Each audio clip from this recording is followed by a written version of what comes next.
جب سیدی علی بن عثمان الحجویری رحمہ اللہ تعالی ہندوستان تشریف لائے تو ان کو چار دیواری کے اندر گھسنے بھی نہیں دیا گیا تھا، انہوں نے باہر ڈیرا لگایا۔ آج ایسا لگتا ہے جیسے وہ لاہور والے یہ سمجھتے تھے کہ ہم ان بزرگوں کو اندر داخل نہیں ہونے دیں گے، لیکن بزرگ یہ سمجھ کر، یہ گمان کر کے نہیں، یہ یقین کر کے بیٹھ گئے کہ جن بزرگوں نے، جن ولیوں نے ہمیں ہندوستان میں بھیجا ہے، انہوں نے بے سہارا بے آسرا بنا کر ہمیں نہیں یہاں بھیجا۔ وہ لاہوریے یہ سمجھتے تھے کہ اندر داخل نہیں ہونے دیں گے۔ بابا جی نے کہا کہ جن بزرگوں نے ہمیں بھیجا ہے وہ ہمیں بے آسرا اور بے سہارا نہیں چھوڑیں گے۔ آج پورے کا پورا لاہور داتا کی نگری کی طرف امنڈ آیا ہے، یہ اس یقین کے ساتھ۔ اور پھر آپ لاہور میں مختلف مزارات دیکھ لیں، یہ محض قبریں نہیں ہیں، یہ محض مزارات اور آستانے نہیں ہیں، بلکہ یہ اسلام کی وہ شمعیں ہیں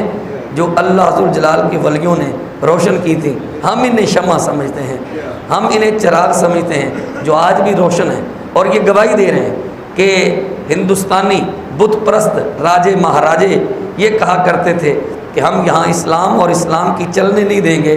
ان بزرگوں نے انہی راجاؤں مہاراجاؤں اور انہی راجاؤں مہاراجاؤں کی نسلوں کو اسلام کا کلمہ پڑھا کر، کلمہ طیبہ پڑھا کر نہ صرف یہ کہ مسلمان بنایا، بلکہ ان کے دین سے ایسا جناب والا ایک جو ہے وہ سلسلہ کیا کہ وہ اپنوں سے بیگانے ہو گئے، اور پھر ان کو اپنے بزرگوں کی خبر نہ رہی۔ ان بزرگوں کے ساتھ ان کی ایسی دلچسپی، ایسا جناب والا عقیدت بنی کہ وہ انہی کے ہو کر رہ گئے۔ ایسے ماحول میں آج کوئی بندہ یہ کہے کہ بابے شابے تو کوئی شے ہی نہیں، تو یہ دکھ ہوتا ہے، تکلیف ہوتی ہے۔ اور ایک آدمی آج اٹھ کر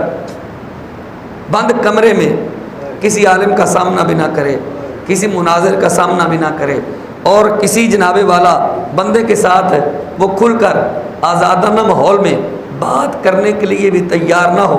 اور بند کمرے میں بیٹھا چیلنج دیتا رہے کہ ہے کوئی مائی کا لال ایسا عالم میرا سامنا کرے، اور جب سامنا کرنے کے لیے کوئی جاتا ہے تو وہ نکلتا ہی نہیں۔ سیکورٹی خدشات ہیں جناب والا، یہ ایسے معاملات ہیں۔ آپ یہاں آ گئے ہیں تو اب آپ نے یا تو مناظرے کا چیلنج ہی نہیں دینا تھا، اگر مناظرے کا چیلنج دیا ہے تو پھر بات کریں۔ اس سے معلوم ہوتا ہے کہ اس کی جو علم کی میراث ہے، اس کے پاس جتنا علم ہے، اس سے معلوم ہوتا ہے کہ وہ صرف اور صرف گمراہ کرنے کے لیے اور لوگوں کو راہ راست سے بہکانے بھٹکانے پھسلانے کے لیے وہ پلانٹڈ ہے، پلانٹ کیا گیا ہے، تیار کیا گیا ہے، تاکہ لوگ اولیاء کاملین سے جو وابستہ تھے صدیوں سے، ان کی عقیدتیں اور ان کی محبتیں جو اللہ ذوالجلال کے نیک بندوں سے تھیں، ان کو توڑا جائے اور ان کے ذہنوں کو جو ہے وہ پراگندہ کر دیا جائے، ان کے خیالات کو، نظریات کو منتشر کر دیا جائے، اور لوگ جو ہیں وہ ایک دوسرے کے نہیں بلکہ جناب والا بچہ ماں باپ کے ساتھ لڑ رہا ہے۔ وہ کہتا ہے مجھے دین آج سمجھ آیا، آپ پتہ نہیں کس دین پر تھے۔ معمولی بات نہیں ہے، تھوڑا نہیں پورا سوچنے کی ضرورت ہے کہ بچہ اپنے ماں باپ سے لڑ رہا ہے، جھگڑ رہا ہے، اور کہہ رہا ہے کہ جناب آپ کیا کر رہے ہیں، آپ جس دین پر ہیں وہ صحیح دین نہیں ہے، صحیح دین اور سچا دین تو مجھے اب پہنچا ہے۔ پوچھنے کی ضرورت ہے، اگر کوئی زحمت گوارا کرے تو پوچھے کہ جناب والا پہلے جس دین پر لوگ چل رہے ہیں اگر یہ غلط ہے اور اب نیا آیا ہے تو پھر سوچنے کی ضرورت ہے، کیا وحی آئی ہے، کیا نئی وحی آ گئی ہے، کیا کوئی نیا نبی آ گیا ہے؟ اگر نبی بھی وہی ہے جسے محمد صلی اللہ علیہ وسلم کہا جاتا ہے، اور وحی بھی وہی ہے جسے قرآن کہا جاتا ہے، وحی کا دروازہ بند ہو گیا، نبوت کا دروازہ بند ہو گیا۔ امام الانبیاء صلی اللہ علیہ وسلم نے فرمایا میرے بعد کوئی نبی نہیں، میرے بعد کوئی رسول نہیں، نبوت اور رسالت کا دروازہ قرآن نے، خدا نے یہ کہہ کر بند کر دیا ہے اے محبوب ولکن رسول اللہ و خاتم النبیین، یہ کہہ کر بند کر دیا ہے کہ اے محبوب تجھے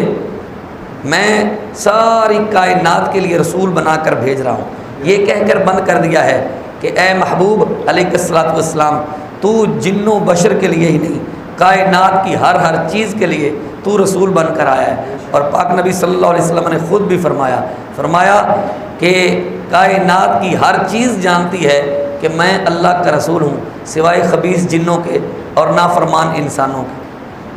تو جب یہ چیز بالکل واضح اور ظاہر ہے تو پھر کوئی بندہ یہ بات کرے تو اسے کوئی جناب والا نہ ٹوکے نہ اسے کوئی روکے کہ کیا بکواس کر رہے ہو، یہ خرافات میں مبنی، یہ ہذیانات پہ مبنی اور یہ دین کے منافی جناب والا جو عقیدہ اور یہ بنیاد تم نے رکھی ہے، اس سے نسلیں بگڑ رہی ہیں، نسلیں بدتمیز ہو رہی ہیں، بچے بے ادب ہو رہے ہیں، ماں باپ کے ساتھ الجھ رہے ہیں، جھگڑ رہے ہیں، ماں باپ کافر ہیں، ماں باپ بت پرست ہیں، ماں باپ گھروں میں رام کرشنا کی مورتیاں رکھے ہوئے ہیں کہ آپ انہیں آج کہہ رہے ہیں کہ یہ آپ تو بے دین ہیں، دین تو ہمیں اب پتہ چلا ہے۔ تو اس کا مطلب یہ ہوا کہ کوئی ہے جو آپ کی نسلوں کو خراب کر رہا ہے، آپ کی جناب والا ینگ جنریشن کو، نسل نو کو برباد کرنے کا اس نے بیڑا اٹھا رکھا ہے۔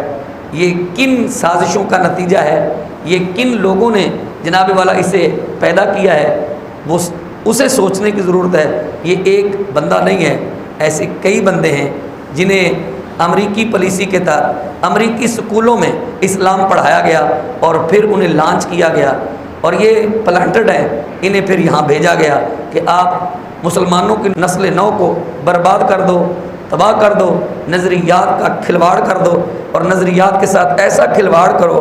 کہ وہ لوگ اپنے ہی بزرگوں کے ساتھ جناب والا الجھ جائیں، اور اولیاء کاملین جن کی برکت سے اسلام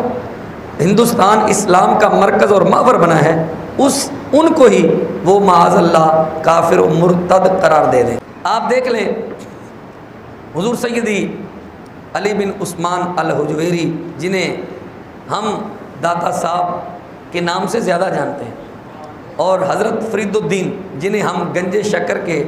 لقب سے زیادہ اچھے طریقے سے پہچانتے ہیں، سید شیخ عبد القادر جیلانی علیہ الرحمہ جنہیں ہم غوث اعظم کے انتہائی اعلیٰ لقب سے ہم جانتے پہچانتے ہیں، ایسے ہزاروں اولیاء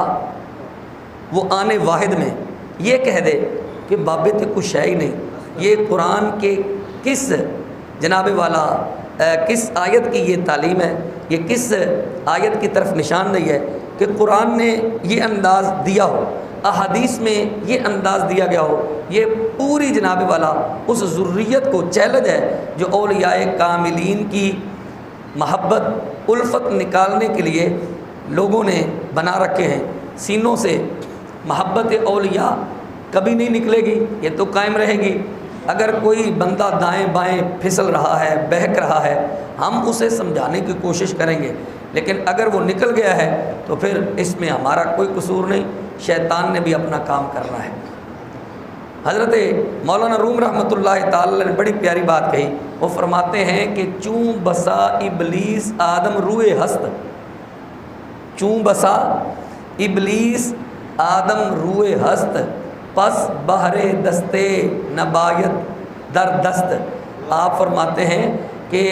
ابلیس کی صورت لے کر کئی لوگ گھوم پھر رہے ہیں، ابلیس آدمیوں کی صورت میں گھوم پھر رہا ہے،